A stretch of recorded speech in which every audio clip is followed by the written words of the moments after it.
আজকে আলোচনা করব অনুসন্ধিৎসা বিষয়।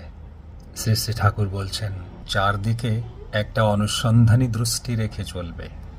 কার কি হয়েছে, কেন হয়েছে, এইসব কিন্তু অনুসন্ধান করার প্রয়োজন আছে। তুমি হয়তো চুপচাপ বসে আছো। কেন চুপচাপ বসে আছো? কি হয়েছে? হয়তো মনটা ভালো নেই। এই ভালো না থাকার কারণটা কি?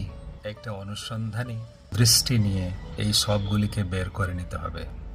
আবার ধরে নাও তুমি 10 হাত দূরে আছো, তো আমার চোখের একটা ইঙ্গিত যেমনি এই 10 হাতের দূরত্বকে 1 হাতের দূরত্ব করে ফেলে। চট করে যেমনি বুঝে নিতে পারো আমার প্রয়োজনটা কি, আর আমার এই প্রয়োজনটাকে মিটিয়ে দিতে পারো, তাই হচ্ছে অনুসন্ধিৎসা।